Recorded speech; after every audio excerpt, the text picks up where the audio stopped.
true. Sometimes funny, sometimes it's sick. Greetings and welcome to the Department of Tangents podcast, episode 55, a conversation with Rich Wentworth, with new music from Courtney Marie Andrews. Wentworth is the co-host and co-creator of one of my favorite podcasts, the Hadron Gospel Hour.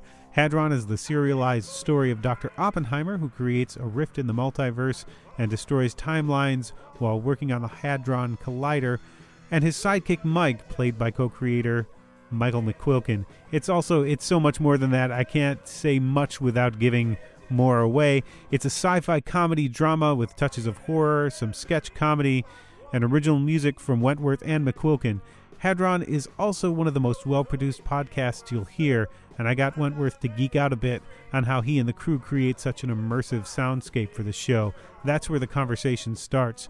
Wentworth is also an accomplished graphic artist. He's done album covers for Brian Setzer and comic book covers for IDW's ROM The Space Knight title, and it should be mentioned, designed the Department of Tangents logo. That gets us into Wentworth's artistic influences and his aspirations in comics, which may include a Hadron adaptation somewhere down the line. We also get into how the young ones influenced Hadron and the humanism of the Muppets, and so much more. I want to take a moment to mention that on March 18th, the Department of Tangents podcast celebrated its 2-year anniversary. It's been a learning experience and a joy, and I expect that to continue long into the future. I'm working on some new ideas that will come to play in the next few months, more music and comedy in our featured tracks, and more audiobook excerpts. More of a spotlight on horror fiction, and more guests from the comedy, music, horror, and etc. categories. Thanks to all of my guests so far who have been so generous with their time, and every artist who has agreed to feature their work. There's a lot more on the way. And speaking of that, listen after the conversation for our featured track of the week, Kindness of Strangers, from Courtney Marie Andrews from her new album, May Your Kindness Remain, out today, March 23rd, from Fat Possum Records and Mama Bird Recording Company. And now, Rich Wentworth.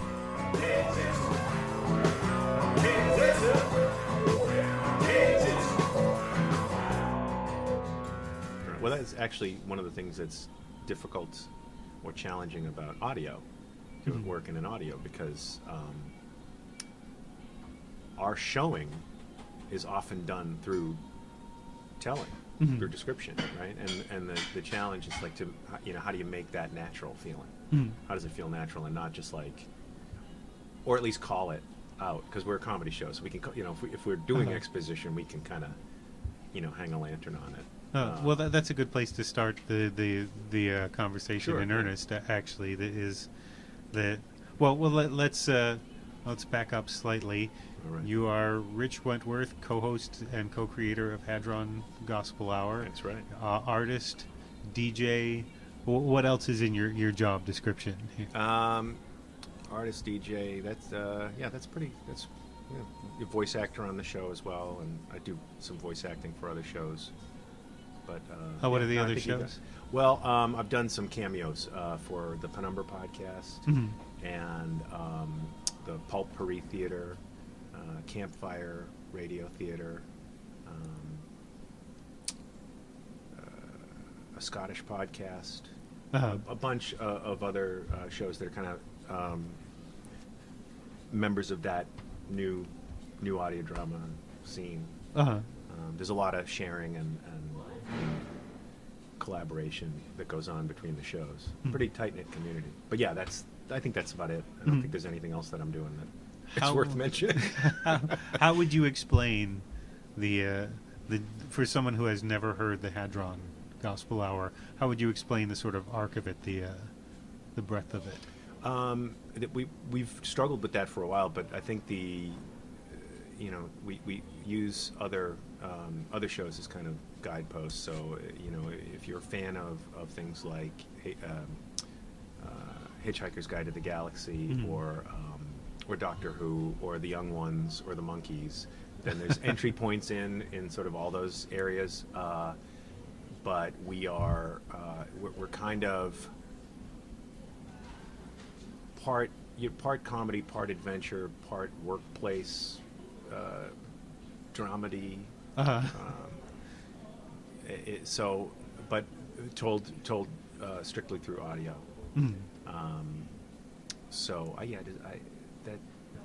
It's always it's the toughest question, and it's the one we should have figured out first. Right. Right. It's the elevator pitch, and I don't. Yeah. Well, sometimes you figure out the elevator pitch, and then that's all it turns out to be. Well, yeah. If you define yourself by your elevator pitch. Yeah, I've never been into that, and so I make more problems for myself than I think I need to make. And the name is very similar. It's like, well, if we wanted to name it something that would attract listeners, calling it Hadron Gospel Hour is probably not the way to go, right? Because it's like someone's gonna bounce off some part of that, and but where did the name come from? Well, so the gospel part of it, yeah, there's actually a quote in the first episode that sort of explains it, but Oppenheimer, the main character, who created the problem of the Hadron blast and the effect and essentially just scrambled the multiverse.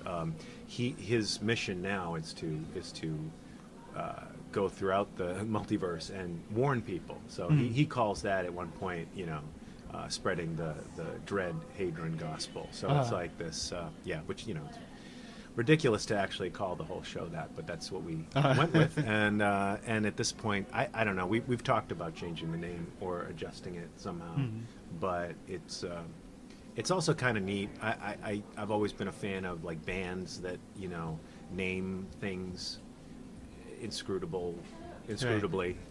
Right, nobody ever listened to a Beatles album and said, there's not a single bug on this. Yeah.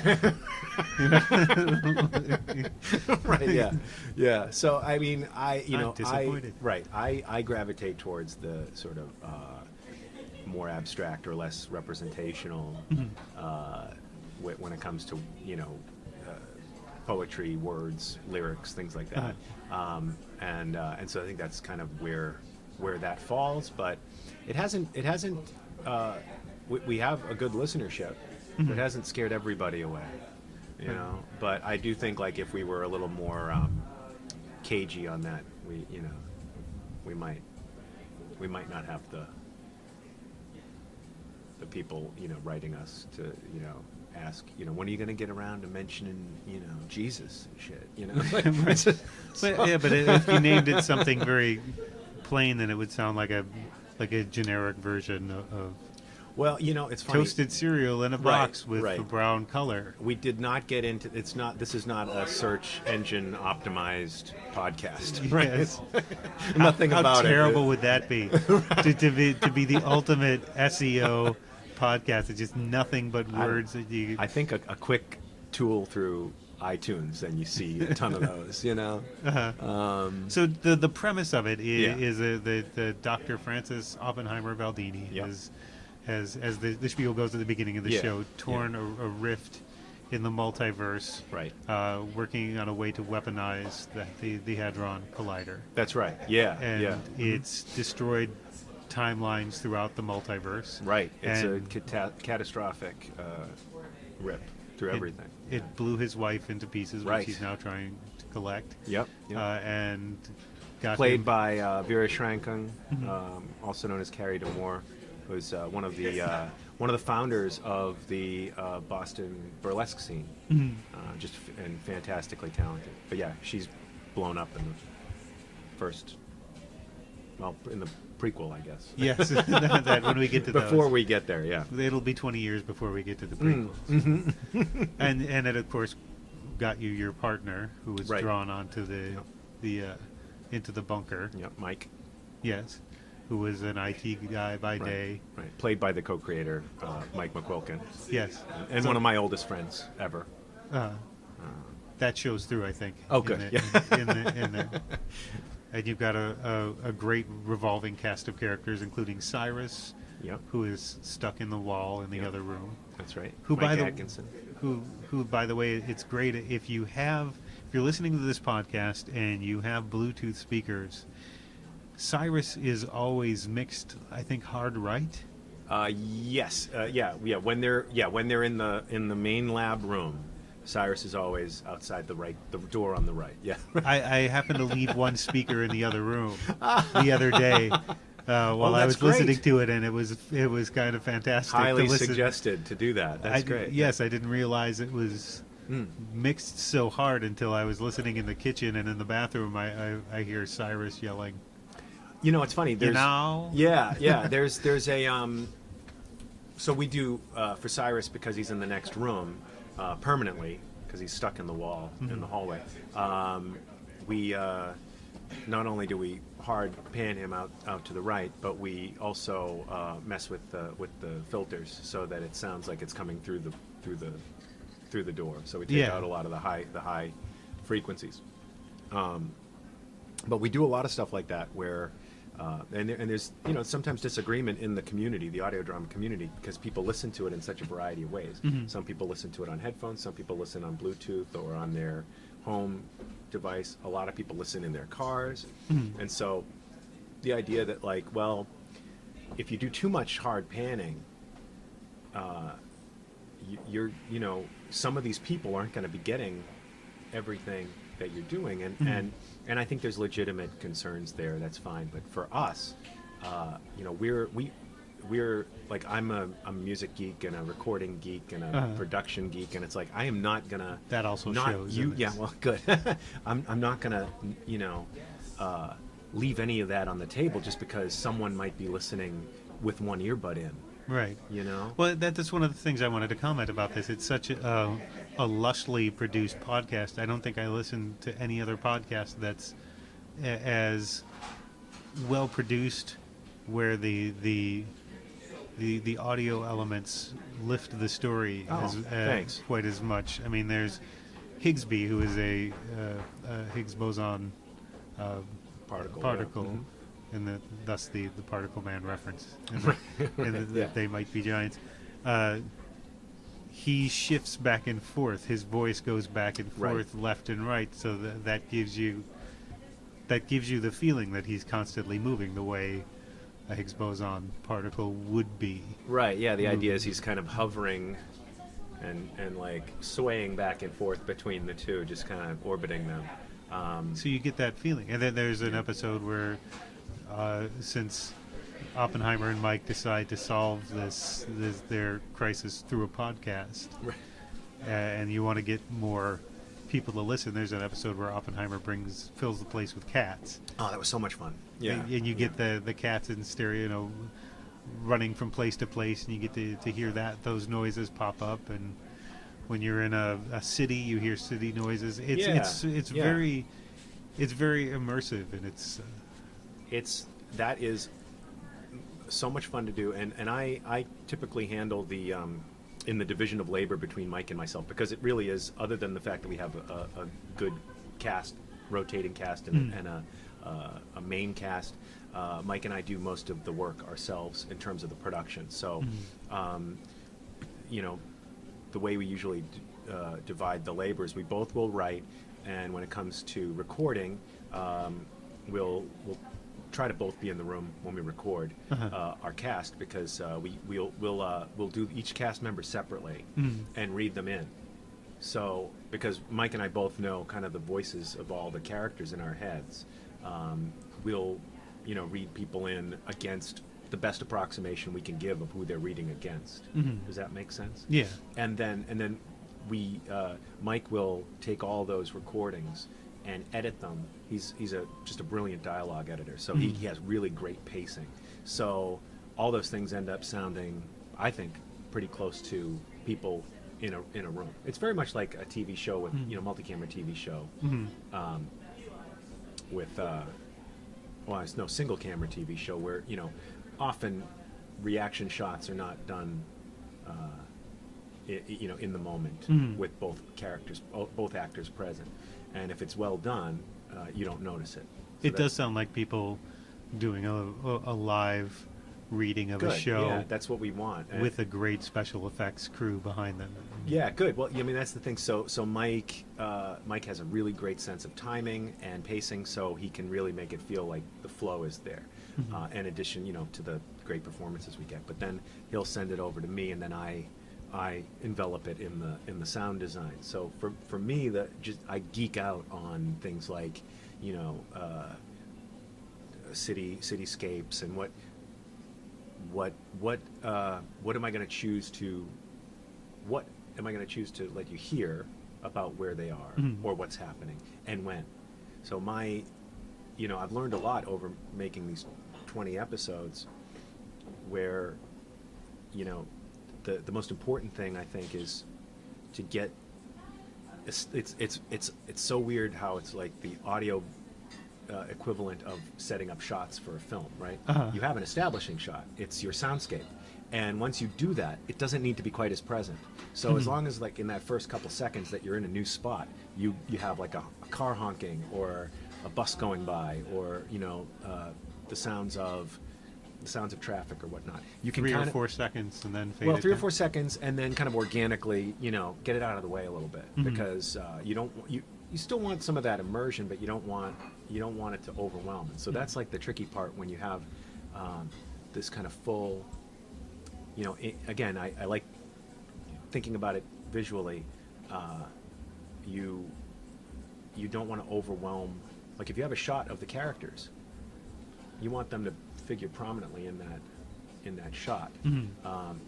Give an idea of where they are, but you want to know where they are, or you want to know that we should be focusing on them. And with sound, you can do that in a variety of different ways, but mostly it's by, like, kind of bringing stuff back, toning it down a little bit, or bringing it forward.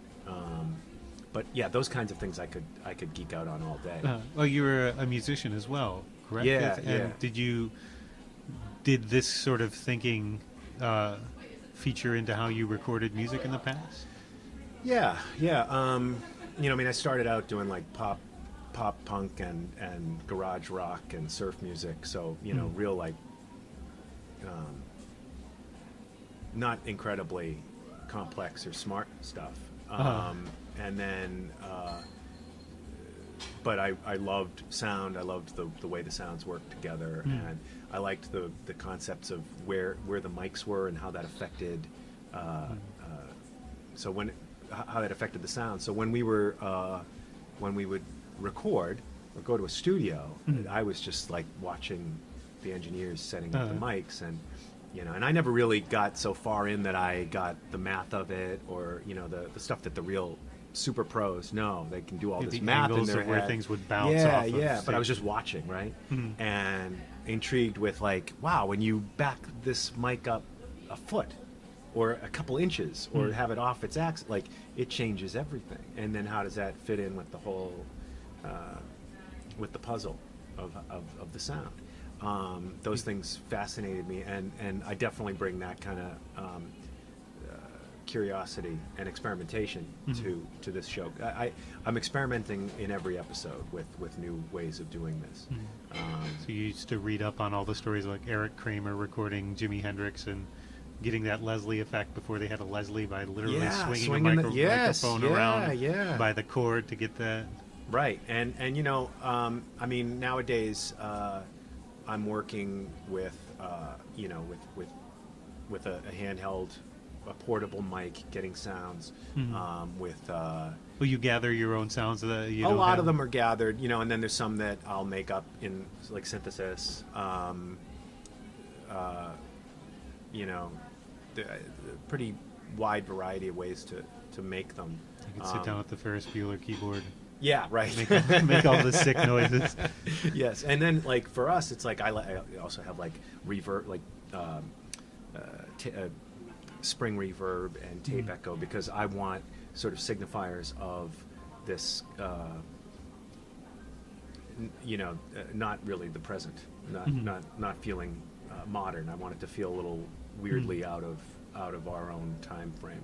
So I like to use sounds that feel a little bit antiquated, I guess, and tape echo and spring reverb really, you put that on a laser blast sound effect, and you are not, in the teens anymore, really. Right. Well, you and Mike are both musicians, so you write all the music for the That's show. right. Yeah, as well. and a lot of our sound experimentations happen together doing 4-track stuff. So just and when you're 4-tracking, like, you taking a night just to drink some beers and freak out, and we would do backwards, flip the tape Uh-huh. all night, just going back and forth, doing backwards stuff, or different ways to overlap the sounds.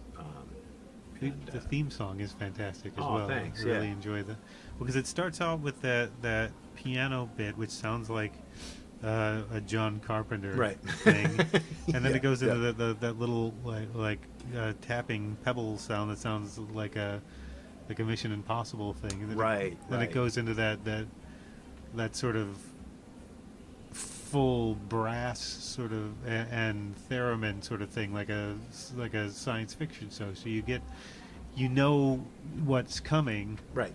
Yeah, there's a lot of vocabulary in terms of the different stuff that we're influenced by or where we're headed.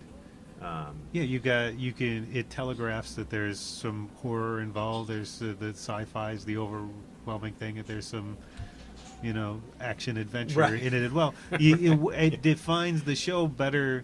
That's your elevator pitch is the song. I guess you're right. Yeah, that's true. Yeah. It's funny. The sort of prototype for this show was the band that I did with Mike's brother, The Unliving Dead, which it didn't end up coming to anything, but we did do a couple of shows. And one of the things that I noticed was setup time was just it killed us. Uh-huh. Because we were doing these at Kevin Harrington's Geek Comedy Night. The Kamikaze. Yeah. So there would be a comic and then us and we, setting our stuff up and Uh-huh. thinking if you're coming if you're a comic coming up after a comic, you want to keep it rolling. Uh-huh. And we're both occupied plugging our stuff in and backs to the crowd, and it's I was just thinking, no, we can't have that. So you wanted to do this originally as just a live show, not as a podcast? Well, so Or you would tape yeah. it. I'll explain it a little bit. But so the idea of the Unliving Dead was going to be very similar in terms of the framing conceit of a disaster, and I was still going to be Oppenheimer, but Kev was this dude who this maintenance dude who worked at the facility, who Gizmonic was just Institute, a terrible person, drunk all the time, Uh-huh. just interested in partying, and was asleep under a desk or something when the whole thing went down, and Uh-huh. then they were both unstuck in time, and so the tales from the Hadron Rift were the songs. So each song was going to be kind of a dystopian, dystopian portrait. So we had a bunch of songs ready to go, and we had them in the pocket. So we went and did this at the Geek Comedy Night, and again, it took so long to get going that I said we need something to keep everybody in the moment while we do this. So that's when I wrote the theme. So the theme was going to be for us while we would have it play over and so it would serve keeping everybody busy, but also lay out who are these guys, Uh-huh. And when that band, this was just about 6 months maybe before because I loved the idea so much. The band went kaput, and I said, damn it, I put all this thought and time into this, not just the song, but the idea and everything. Yeah. And I said, I have to figure out another way to keep doing this. And, I wrote maybe the first 15, 20 pages of the first episode. And then I called Mike and said, can we talk about this? I think, I think we should do this together. And we chatted for, a whole night. He came over, we hung out by the fire and just, we pretty much nailed down the first season together that night. Which you thought would, at first, would be more of a variety show with interviews? Well, yeah. So I love the idea. I still do love the idea of variety shows of shows that you don't quite know what it is that you're listening to necessarily from 1 minute to the next, and that's really where we wanted to start it. So we had the sketches. And again, the sketches would serve the same purpose as the songs did in the band, but it would just be sketches, just different dystopia, different hooks for each one.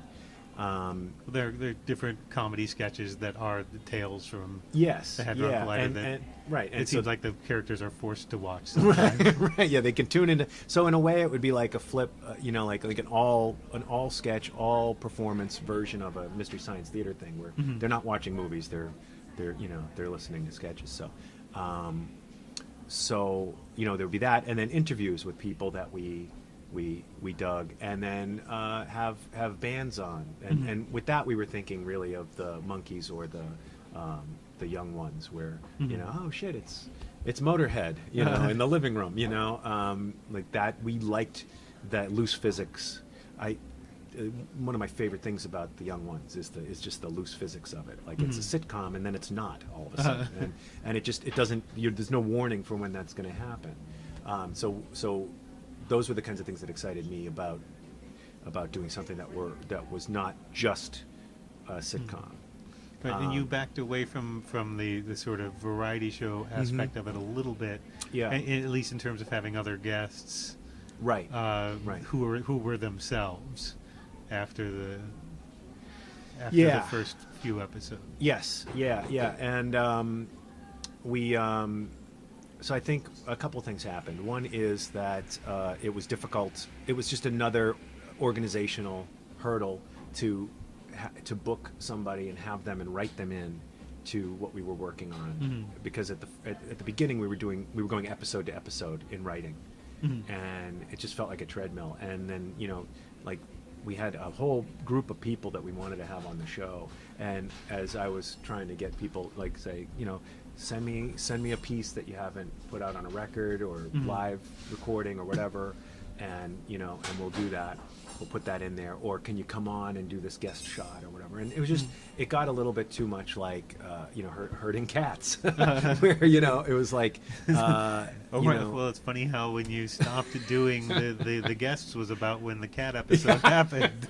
It might have been the manifestation. It could be, yeah. Yeah. There's a lot of stuff that sneaks into the show that's kind of part of the mental landscape of myself and Mike that I don't know that we have much control over. It just kind of gets in. Oh, and we'll get to some of the references in a little sure, bit. But what you said about the physics of the show, you've structured it in such a way that it wouldn't be surprising for anything to happen the next episode. It wouldn't be surprising if you decided in episode 25, when season 3 starts, to suddenly have somebody, to interview somebody again, or to have a it's sort of, you can go, in the sense you have your own TARDIS, the way Doctor Who can go anywhere.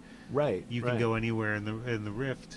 Yeah, and I think that's one of the things that's really attractive to both Mike and I about the show, is that, like, it isn't. We gave ourselves this big, wide open palette and area, so for right now, the sketches, we're not doing sketches. For right now, we haven't done an interview, but that doesn't mean those things are gone forever, for sure.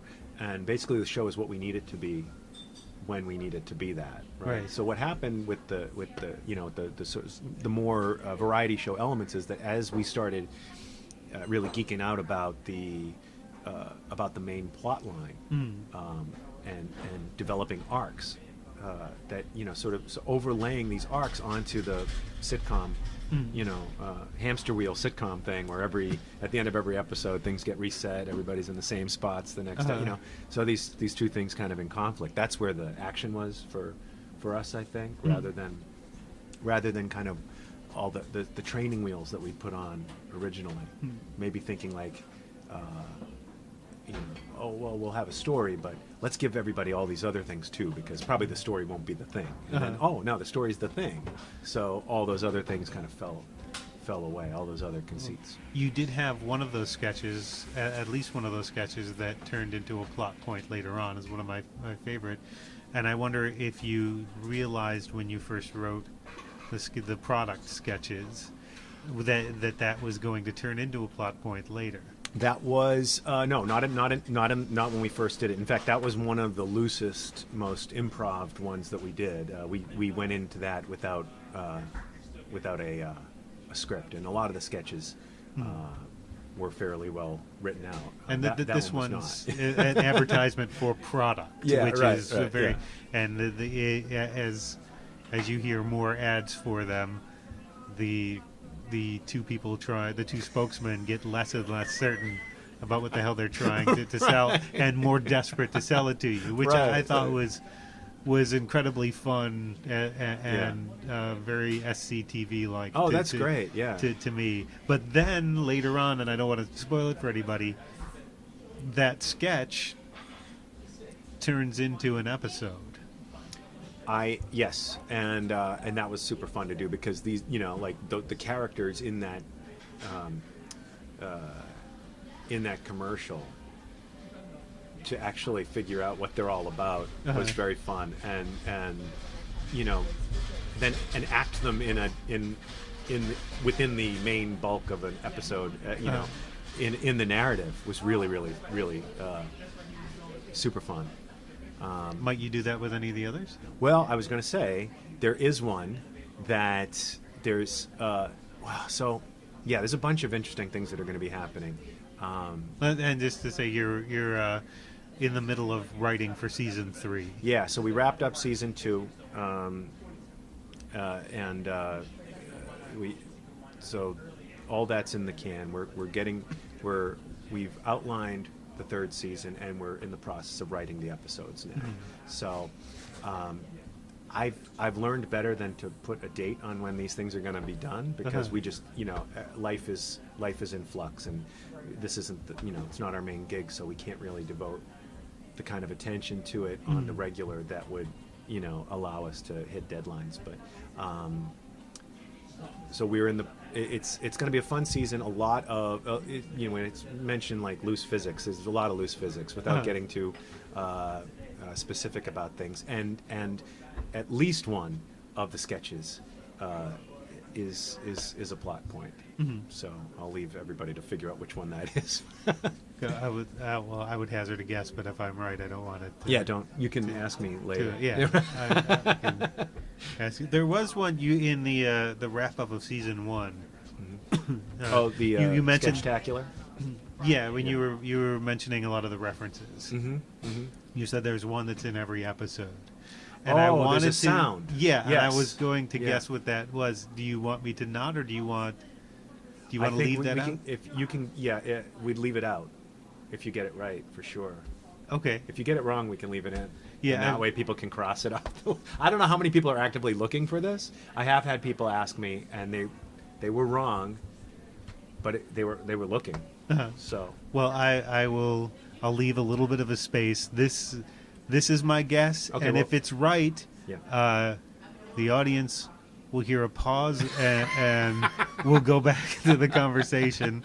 And if it's wrong, we'll just keep going. It's sort of like a choose-your-own-adventure, except I'm choosing your adventure for you. So I guess in that sense, it's more like a traditional narrative. Choosing your adventure. I'm choosing your adventure. I'm choosing your adventure. That's a great. It's the way those books that's appear a normal book. in North Korea. Supreme leader says, "You do this." Well, there's the illusion. Yes. All the pages lead to the same page. Yeah. Right. Well, my guess is the Super Friends sound effect of the transition to the Hall of Justice. That's a good one. That's a good guess.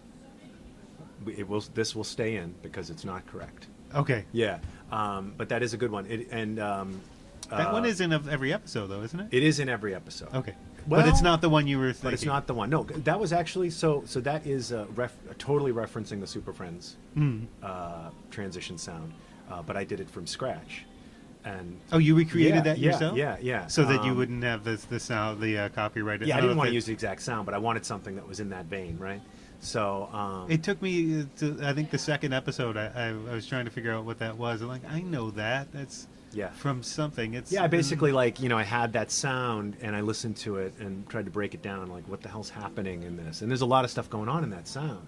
It's like just a brief snippet, but there's ring modulators and echo and all this stuff. So who knew it was so complicated to make the weird sound, the interstitial Super Friends? Right. No, it is. It's I know Hoyt Curtin did the music for that. Was there always a voiceover when that happened, or usually no, a voiceover? there was different season. Like there's Challenge of the Super Friends, and there's like I think three different iterations or of that formula, and there's three different at least three different themes, and one of them is the Ted Knight one. Oh, is that Ted Pretty Knight sure doing it's Ted Knight? Because yeah. I was thinking in my mind it's Don Pardo for some reason. Which Yeah, makes well, it's it's that like I have to go back and I haven't seen it in years, but my head fills in that voice. Right, those dudes who sound really good when they're really heavily compressed for television, for one single television speaker. So to get back to sound effects, I think so. Yes. So the Super Friend sound effect wasn't it? So you could still guess. What? That's right. Yep. So it's still on the table. That's great. Yeah. So I want to go through the other characters as well. We've talked about Oppenheimer and Mike, the main characters. We talked about Cyrus in the wall. One character is Ashley. Yes. What does Ashley is an abbreviation for? Oh God. ASHLE. That's the thing, right? Yep.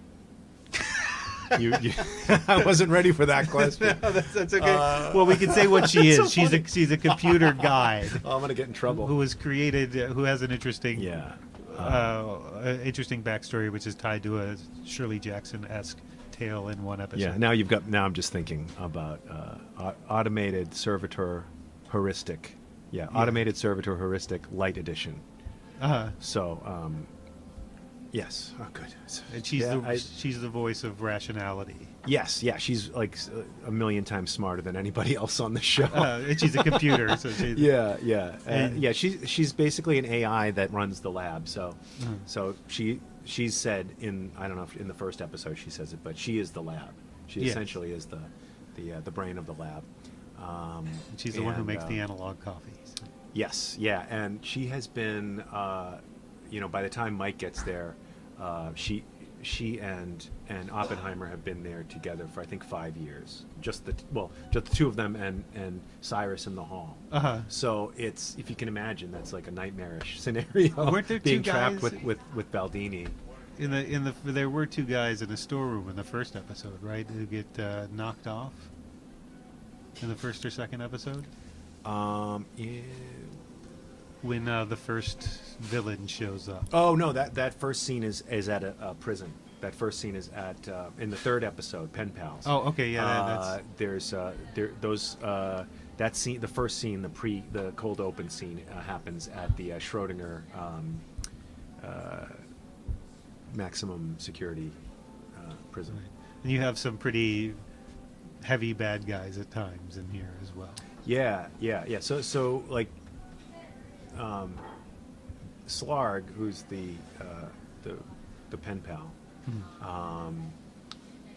This again comes out of wanting to really do a Young Ones kind of thing, where in the Young Ones, one of them could have certainly had a pen pal who was a terrible human being who came and showed up and started playing all the roommates against each other or whatnot, and so we that was like high on my list. I wanted to do a lot of, in the first season especially, like very sitcom-y premises,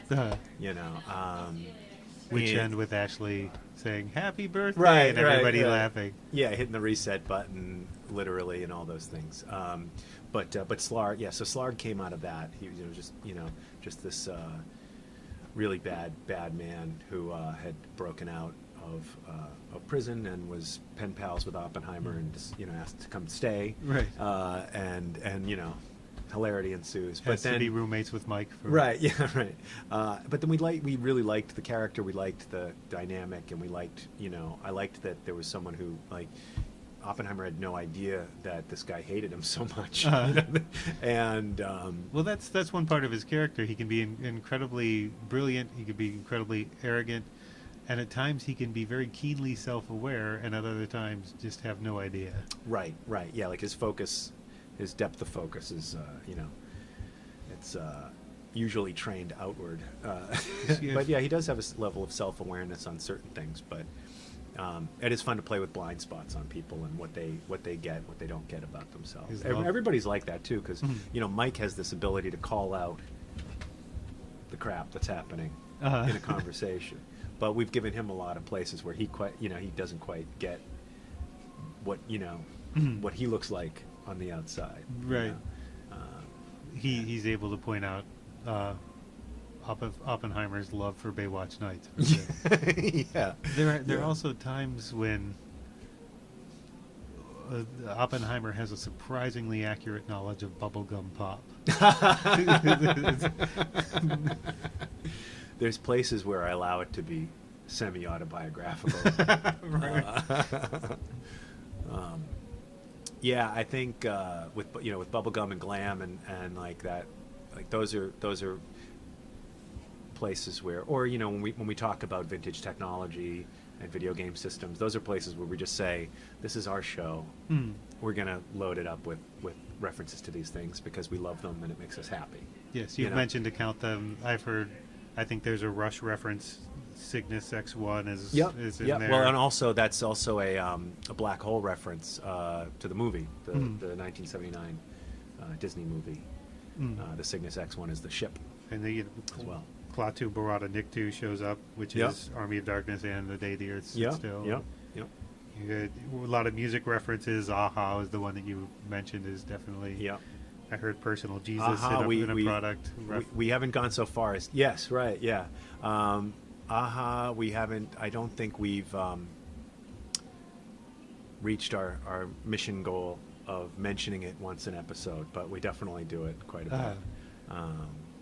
It's in there frequently. Rock in the Suburbs got a nod at one point. Yep. Somebody says, let's rock the suburbs. Yep. There's a point where, and there are TV and film references. There's episode 16 has a lot of Dragnet in it. Just yes. In the way. Yeah. And then at episode 12. That was fun because those were the two cops in the street were that was Katie Falvey, who played Maggie in one of the more recent episodes, and she's contributed writing for sketches, and she's just one of our gang, very talented. And it was her and Mike Atkinson, and it was very funny because like Atkinson is so over the top in everything, and those two cops are very Dragnetty, I'm doing a gesture now, but like blank expressions, no modulation. I'll be the golf. Right. Yeah, he's approaching the fairway. Well, yeah, Cyrus has a very over-the-top voice. Yes, Until he started mentioning Paul Lynde directly, my thought was he sounded like Richard Kind doing a one-man Charles Nelson Riley. Oh man, he would love to hear that. Yeah, that's great. He reminded me the first reference when he first started speaking. He sounded like Richard Kind from what was the Pixar movie from a couple years back with Amy Poehler, Inside Out. Yeah, it was the elephant guy that everybody was sad. What was that? I like that character too. That was that character was responsible for a tear. Yeah. In my eye. But there's a little bit of that every once in a while. That the image of that character flashes in my head when Cyrus talks. So we I think So this is one of those situations where, like on The Simpsons, the characters started out looking very different than they kind of look now. Yes. And mutated slowly over the years, so you weren't quite aware. There was you couldn't say what was the point where they turned the corner. But with Atkinson, it happened kind of quickly. Within 3 episodes, he moved from what he was doing originally, which was, it was going to be very naturalistic, very he's just a dude in the wall, and then he became very quickly the wacky next door neighbor. Yes, as mentioned later. That's his thing, and it was great because this was not a planned thing. You didn't give him a direction. No, and in a way, I was a little concerned for a minute because I thought well, shit, is he gonna keep going? Because it had gone it went really far and fast, and I I love and trust Mike and totally follow him into comedy battle. his instincts are fantastic. So we started writing to it, and it became a cycle. We started writing to it. He would go further out. We started writing to it. He would go further out, and so the equilibrium of that character just started spinning out, and again, super popular character. Everybody loves him.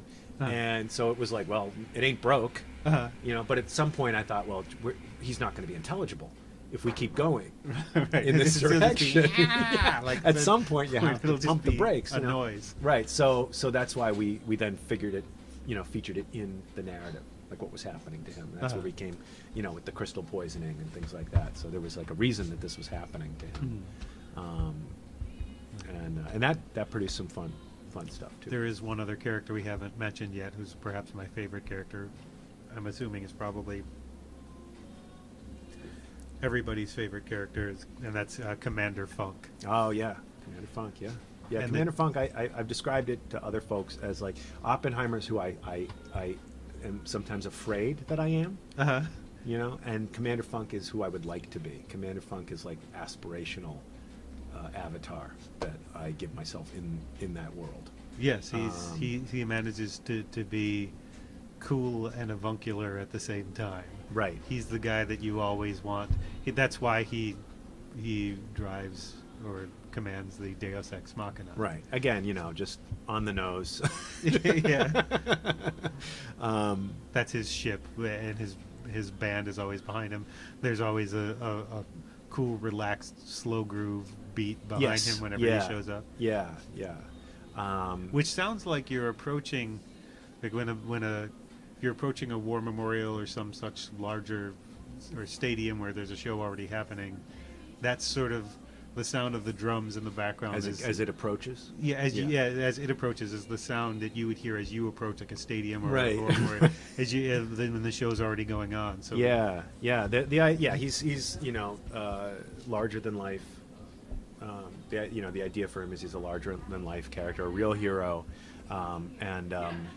we also wanted to like sort of put all of our kind of progressive ideals, humanist ideals in him. He loves everybody and respects everybody and gives everybody a fair shake and doesn't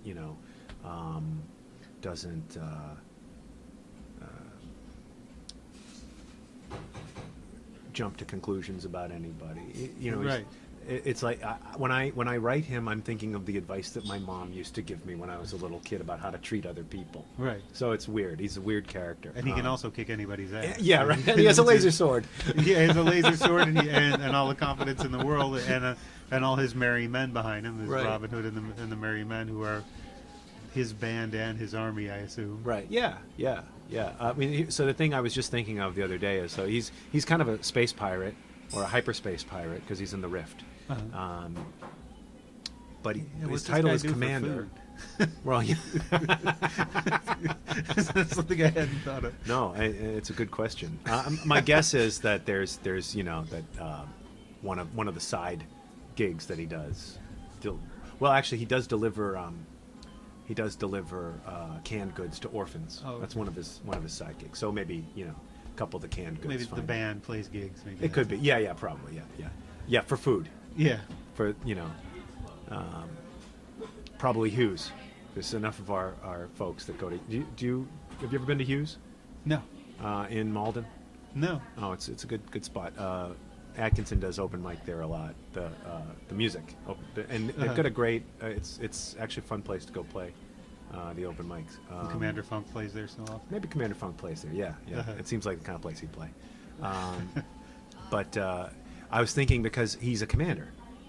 So, what I talked a little bit about in one episode how he had gone off to join Universal Defense, which is kind of this weird response to the Rift in our cosmos, which I haven't talked a lot about. It's like backstory stuff. So, but so I'm thinking maybe he joined up and achieved Commander Funk. Commander status, not Commander Funk status. Only he has achieved Commander Funk status. Right. Yeah. But yeah, he's a fun character to write, and we the fun challenge of the last season was like how do you add complexity and depth to that character, because he was, you know, he was a fun character, but he was very like cartoonish. Yeah. And so I think I was really interested in like figuring out how can we give him some depth, some humanity, and I feel like that went pretty well, and a lot of people responded well to that storyline. So Yeah, that's towards the end of season 2 where yep. he gets... Right. Yeah, a lot of darker or more serious stuff happens towards the end of that season. So Does that set us carry up on for the new. to the next? Yeah. Well, so yes and no. It's as I kind of hinted, the physics are a lot looser, or we're experimenting a lot with that. There's a lot of questions at the end of this season that we'll answer. Do you have an idea of where you want it to end? Like Robert Kirkman knows how he wants The Walking Dead to end. He knows how, but he doesn't know when. Yeah. And I don't think this will have as much of an open end as The Walking Dead has had. I don't think we'll go that long, but I think we've got another couple seasons in us, and we do. Yeah, Mike and I always talk about endings. We have like things that we want to achieve in an ending. It's maybe not like as cut and dried as here's what we want to have happen, but like here are some things, here are some places we want these characters to arrive, right?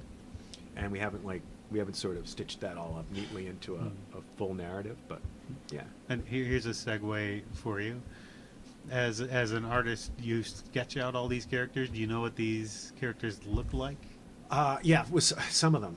So, Ashley, Oppenheimer, Mike, Higsby, I have. Well, it's Cyrus. I have the core group there. You have gone out to promote the podcast. Yeah, I cosplay as Oppenheimer all the time. And Tim Conway, who plays Freddie Plastic on the show, and a variety of other characters as well, came out to Boston Comic Con with me a couple of years ago. And cosplayed as Slark, which was a lot of fun. So he basically... It's a great name, by the way. Oh, thank you, yeah. I've sometimes spelled it with 3 A's, sometimes with 4. In the middle there, there's a bunch of... and apostrophes. It's like those old... It's a gross name. It's a creepy name. Were you the one who posted the on Facebook the yesterday or a couple of days ago? Somebody posted like a still from a frame from a Jack Kirby book that was something son of Goom. Oh yeah, Googam, son of Goom. Yeah, which is such a ridiculous name. It is. I love it. We have Gugar Zuzar, who's channels an alien intelligence. We love. There's a Detective Blard that Mike voiced in the Blade Runner episode. I have a great time. We both have a great time making bullshit names, like stupid names. Well, I love that when they're the evil name too. When it's the name that's supposed to inspire fear. Right. And it's like, I am son of Goom, and I can only imagine if I were standing there, I would be terrified and not be able to suppress a laugh. Right. Yeah. Like be a little snicker. You're who? Right. Son of Goom.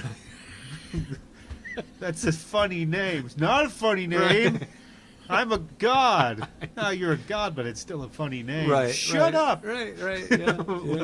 Like you could still shave these guys. Like bring these gods. It might back be your to high only school. chance. Might be your only chance. You could high school bully them. Yeah. Right.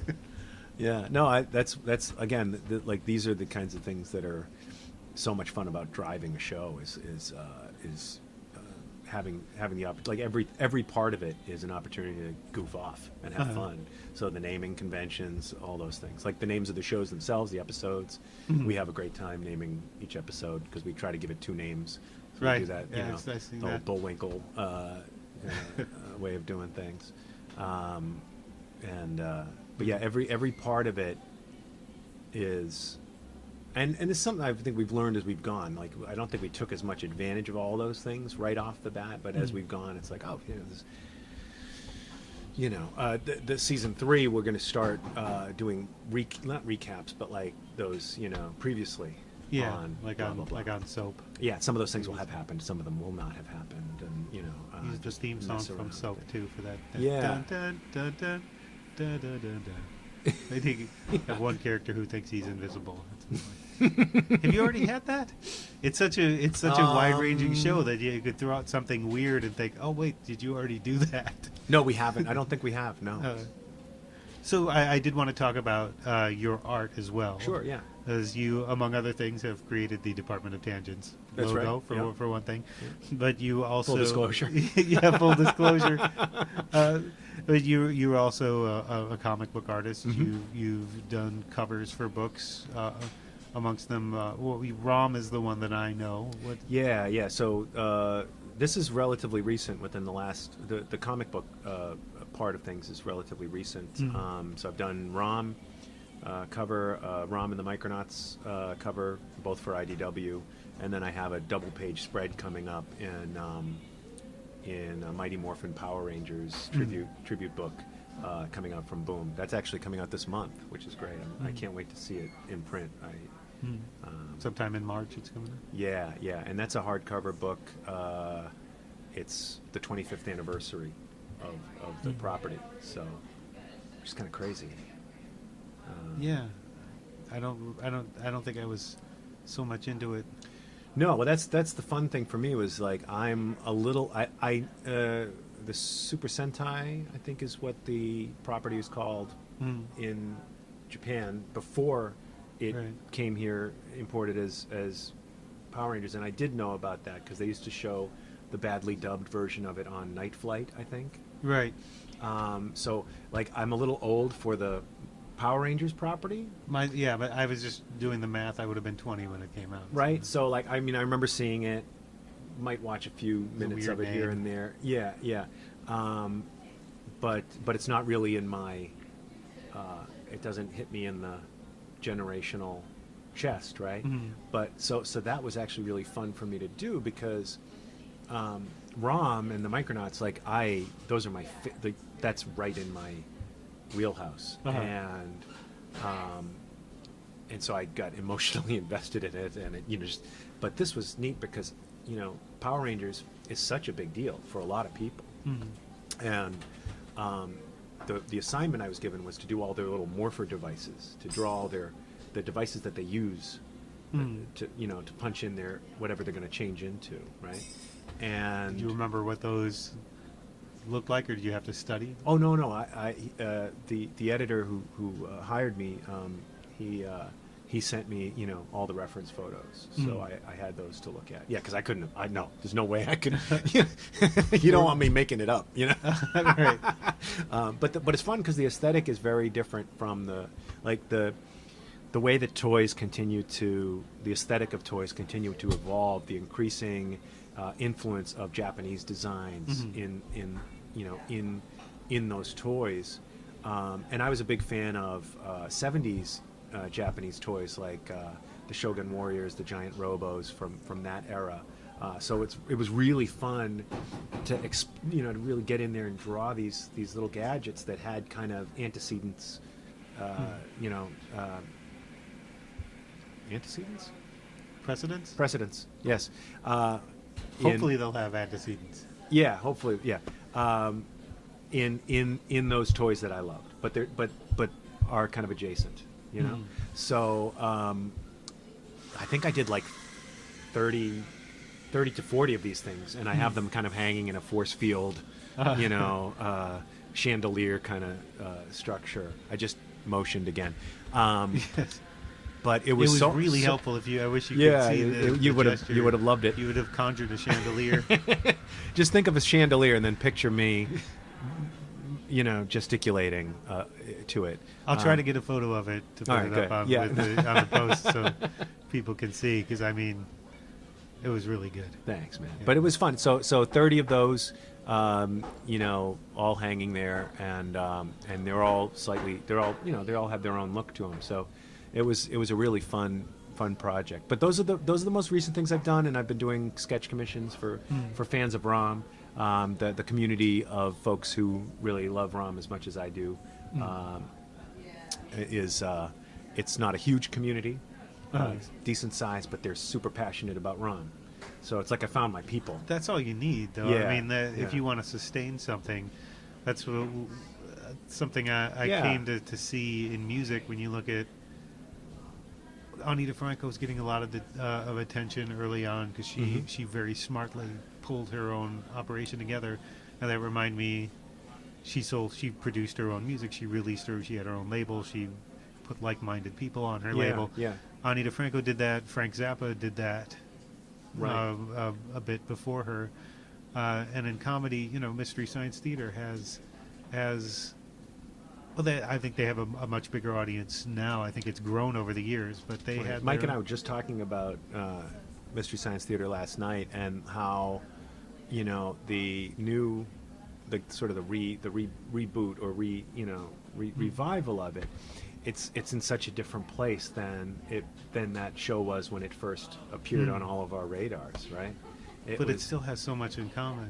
Yeah. I mean, I think it's the same thing. The world around it has changed. Yeah. And it's interesting to kind of look at it as a touchstone in that way. I just saw Frank and Trace, the Mads. Oh, you went to that? Yeah, cool. I think that's why we were talking about it. Oh, yeah? They did they riffed the Tingler. Oh, I love the Tingler. Which William Castle, right? Yeah. To see it on a big screen and to see them riffing it was really wonderful to see them. I love the actual Tingler. Yes, it's pretty creepy. Yeah, it and comical. Yeah. Well, because when it's still, you're like, wow, that's pretty creepy, and then when it starts moving, like, oh, yeah, it looks like you're right. It's like when they throw Gonzo, and he's on that like nice clean arc. Yeah. Well, I think that the Gonzo's creepy too, though. He has his moments. Gonzo's creepy thing with the chickens and beautiful. Yeah, thing with creepy and beautiful for sure. I love Gonzo. He's got the emotional high point in the first Muppet movie, singing "I'm going to go back there." That's someday. right. Yeah, for sure. Which then pays off in Muppets from Space, which I think is a highly underrated Muppets movie. I don't think I've seen Muppets from Space. Gonzo finds his people. Oh. Gonzo's people. Does that song come back? The song doesn't come back, but he finds his people. Yeah. That sort of... Why didn't they bring the song back for that? Someone was asleep on the job. I don't know. Well, because... Unless it was a licensing thing. His people are basically Parliament Funkadelic from space. And it's awesome when they come down. I really love that movie. I think a lot of fans check that out. hated it. I Really? don't know why. Was that done? Was Henson still with us when that was made? No. Okay, so sometimes that's the thing, right? Like people just won't accept post Henson or post Jim. I think it was 1999 when this one came out, so it was before the current spate of them started So again. I'm a relatively late comer to some of the stuff that was more recent. It was only last 3 or 4 years that I watched the Muppet Christmas Carol, which blew me away. I was like, oh, this is really, really good. And Michael Caine's fantastic in it, But yeah, I was definitely like, I wouldn't have been against it, but I wouldn't have thought of watching it. Something like the Muppets from Space. Well, it's kind of my religion as a kid. I was check talking with my wife the other day, actually saying this. This is that informed who I am as a person. Wait, Muppets from Space? No, the Muppets, not Muppets from Space in particular. That would be amazing. Yeah. Yes, to see it that late, to have seen it at 19. I was really rudderless until I walked into the theater. I didn't even know it was showing. It saved me. Right. Well, there is in the Muppet movie. Oh yeah. Are you lost? Have you tried? Harry Krishna is the running gag in that, which is kind of a hit gag for a kids it is, movie. Yeah. But I mean, that's a pretty hit movie in general. There's a lot of stuff in the Muppet movie, especially that life's like a movie. Write your own ending. Yes, keep believing, for sure. keep pretending. Yeah. We watched it the sing along a couple of years ago, and it was I was in a space. I was having a moment, emotional moment. I can see that. It's really rich, and if you look beyond the that universe, the Muppet verse is super rich and emotionally very deep. and funny, and it's like all the best things about the 70s, I think, for me. Like, even though it's like sort of on the cusp there. Well, it planted a seed. I saw Steve Martin, I think, for the first time on the Muppets. Right. I saw. I had known about, Mel Brooks showed up in the Muppets. Richard Pryor showed up in the Muppets. There's, it's funny. There's those comics, that comedy, the worldview. It's got this kind of. It's something that Mike and I really want to get close to with the show, which is a kind of a dry humanism. Like there's a humanism going on in what we do that definitely is because of the influence that folks like Henson had on us, and it's there's a gentleness about it, and we're not always necessarily gentle, but I think that is a frequency that we can tap into. There's a gentleness that's not patronizing, right? So right. It's not. It's smart. Yeah. I mean, well, I'm not talking about our show, but I'm talking like Henson and it's like that moment in Good Will Hunting where he Robin Williams hugs Matt Damon and said it's not your fault, and he sloughs it off. Yeah, I know it's not my fault, and he keeps saying it's not your fault. That's the Muppets. Right. It might start out as seeming like a little cheesy. Right. But by the end, you're fully into it. Yes, yeah, for sure. Yeah, and I mean, it's like that's really omnipresent in all of the stuff that Henson did.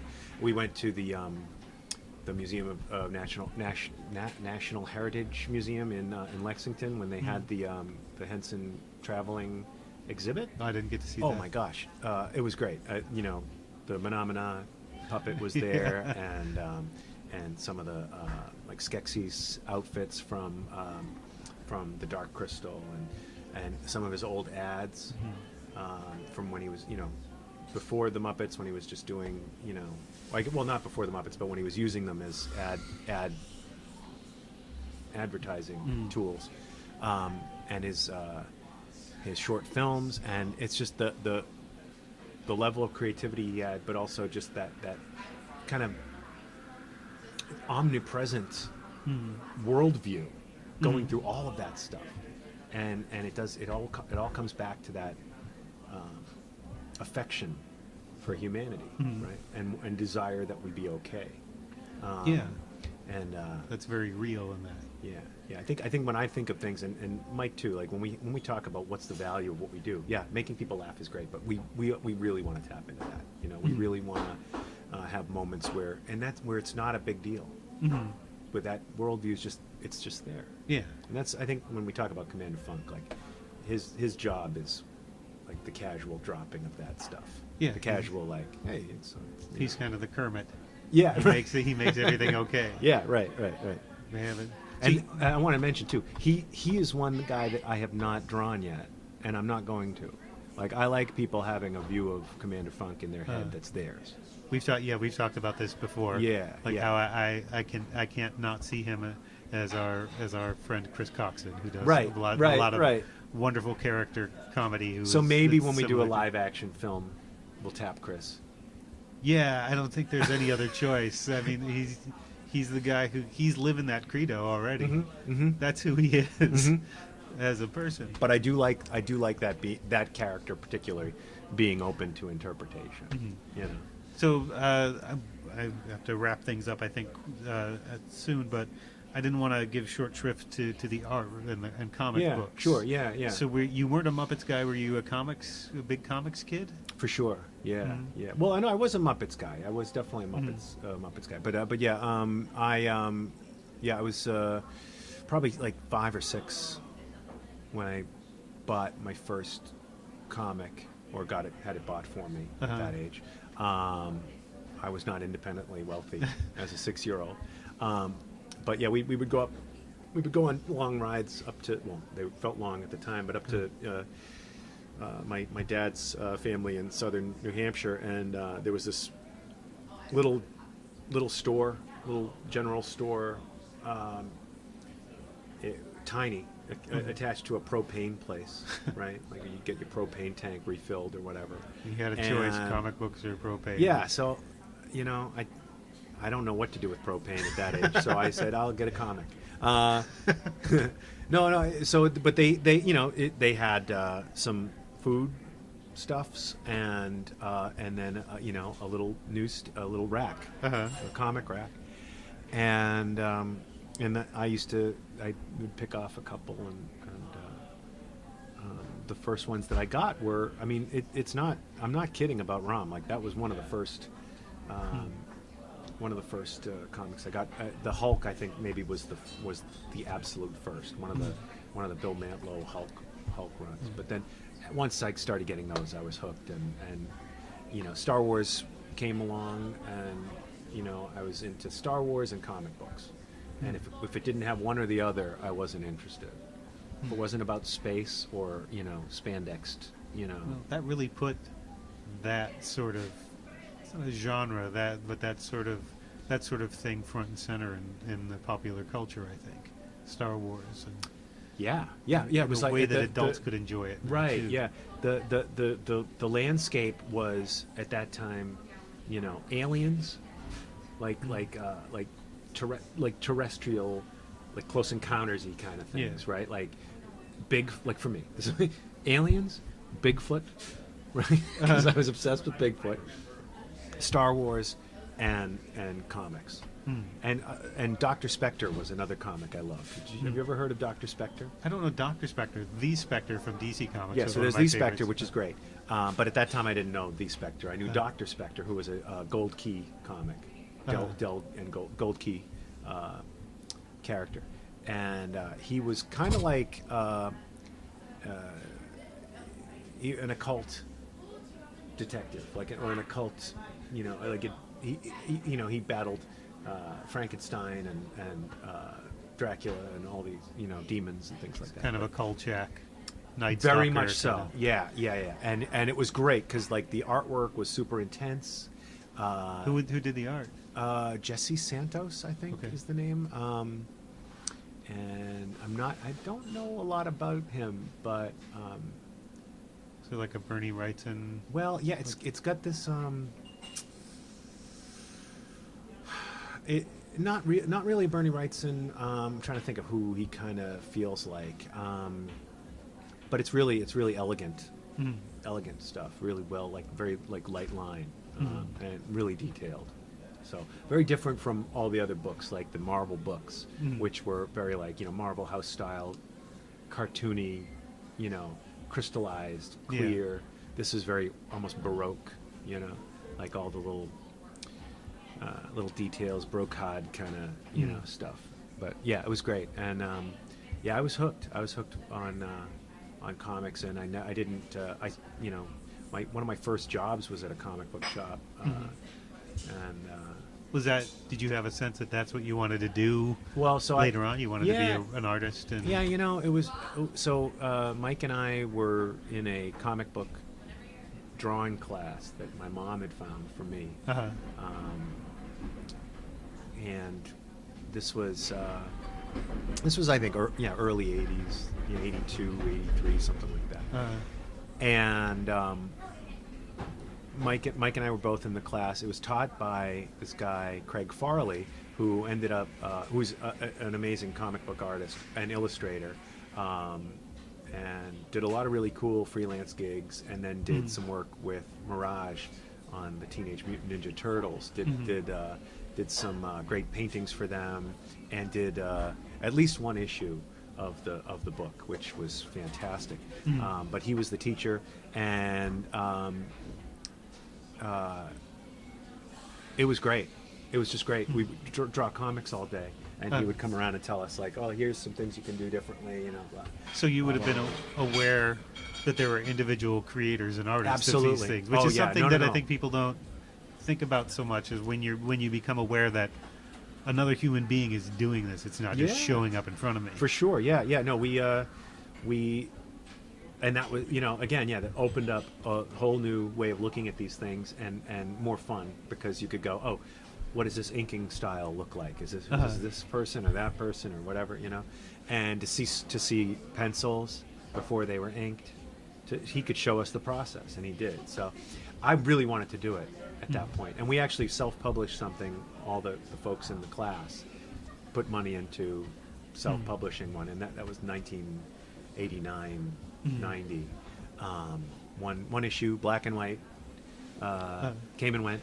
You know, we got it into previews, the previews catalog, which is like cool. the Diamond distribution, the catalog, and then that was done. My mom died around '89, so that was like just as we were getting going with that. Like my life kind of got super messed up, and I didn't know what I was doing for a long time after that. Did that help you? Did the No, art I didn't help know. you in any No, way? I didn't know how to use it that way. I didn't. It actually messed me up doing artwork for a while. Because of its connection to her? I think maybe not exactly the connection, but the static, this like kind of psychic static.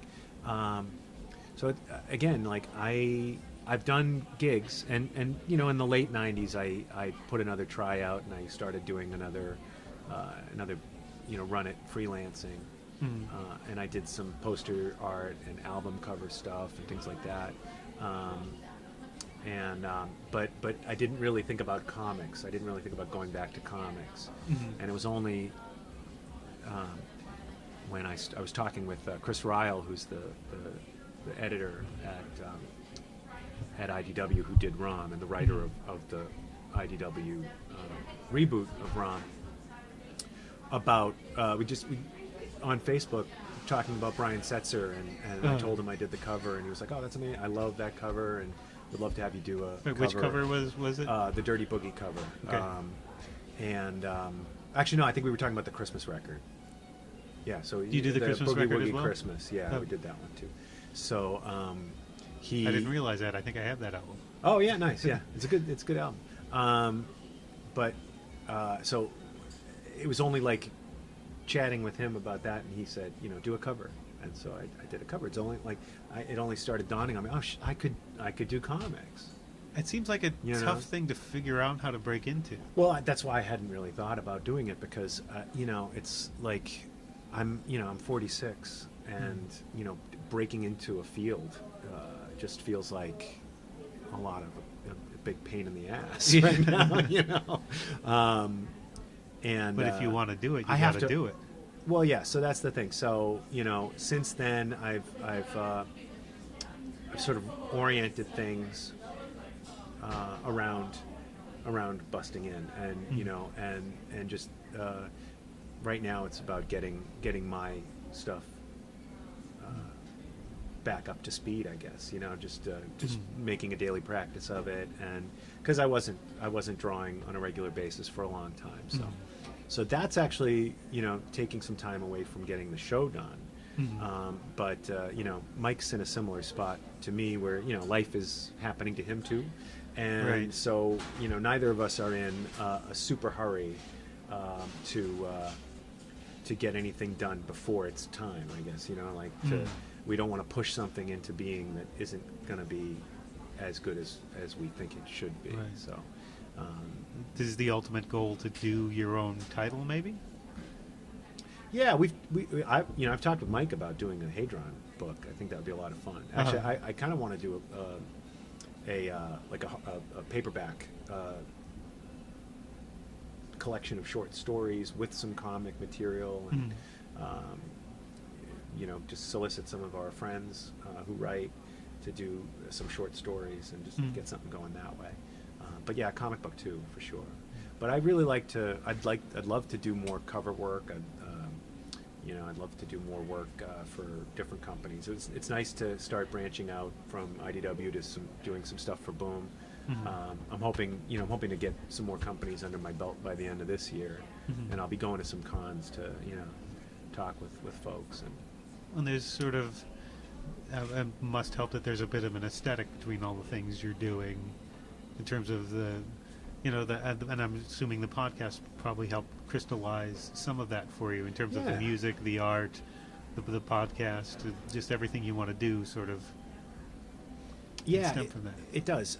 It's a good rallying point and focus. Yeah, focal point. You know, and just creating in general. It doesn't necessarily matter what it is for me, because I do move between making music and making the show and drawing.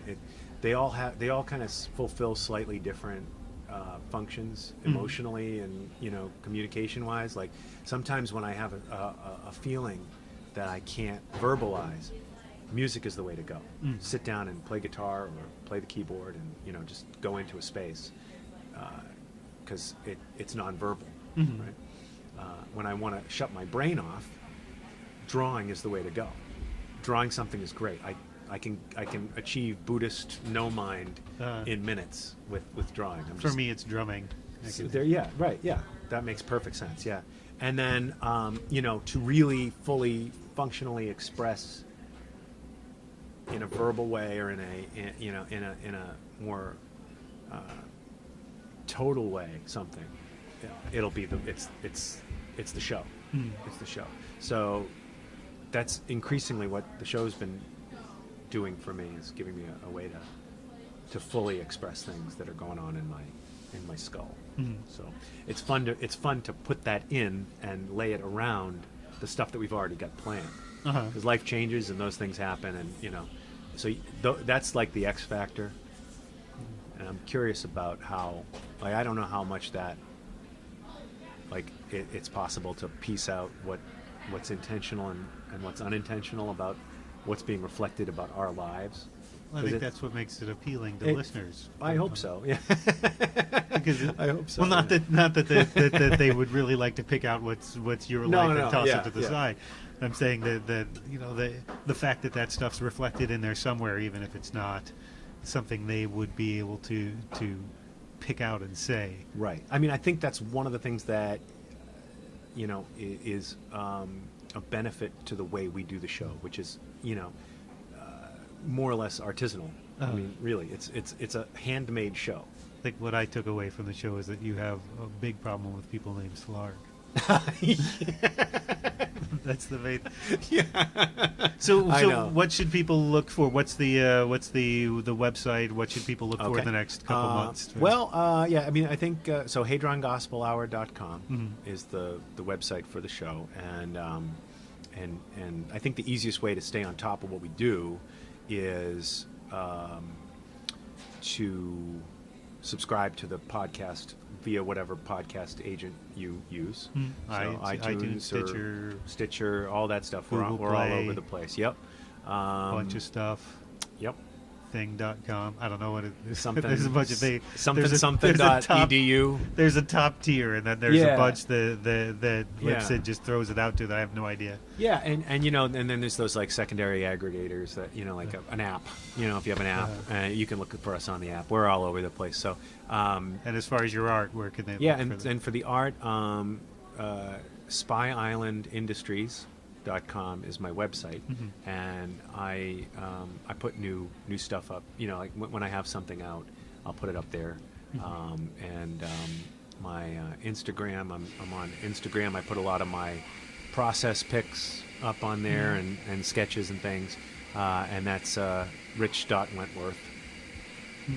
Rich.Wentworth.com or Rich. Well, it's like Instagram / Rich.Wentworth. Okay, yeah. And I think right now, and I'm on Twitter too, but I don't do as much on Twitter.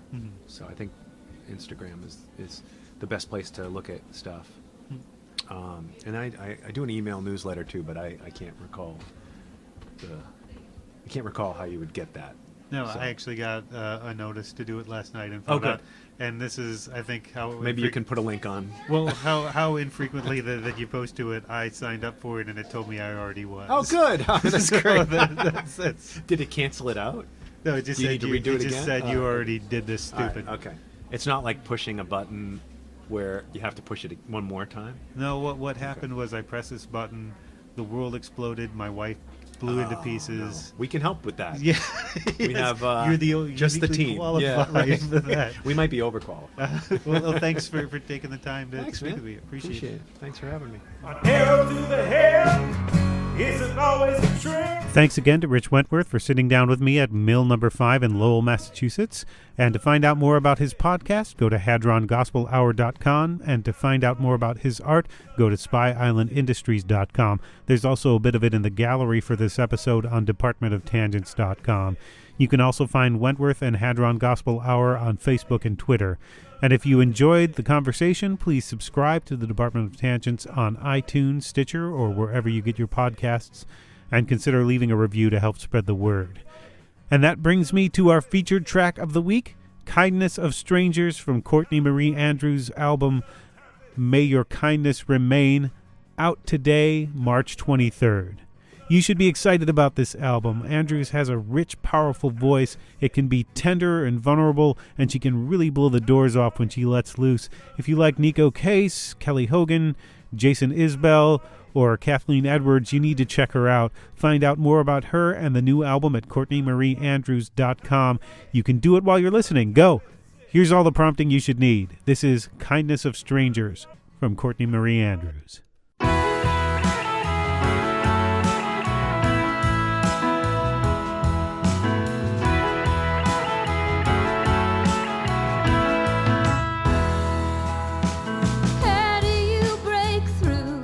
When the words don't reach your lips, in a lump inside your throat, or in a pile of could-have-beens, all the small talk and the ketchup and the empty promises.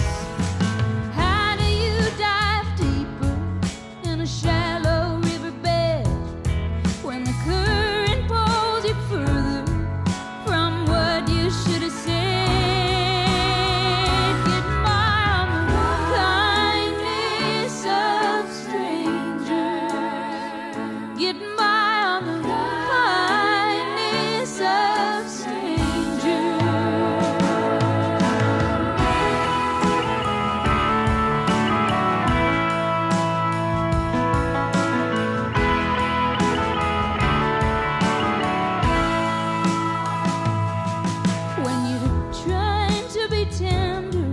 But instead you come off cold. When your sweetness surrenders to the cruelness of this world, all the small stuff and the bad love, when it all becomes too much, how do you find solace in a place so quick to judge? Do you try and play it cool, play the part you think they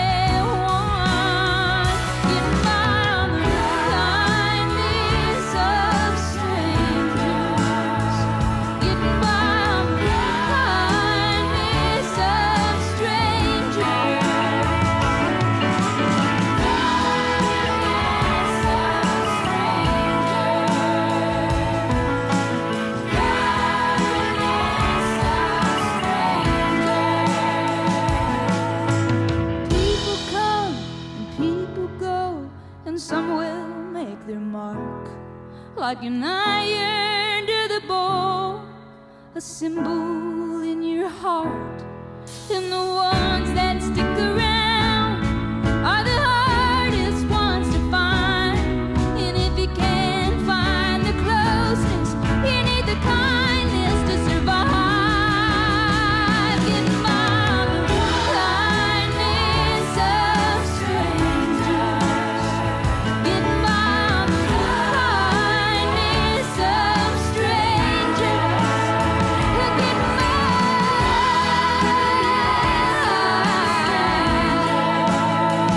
Get by.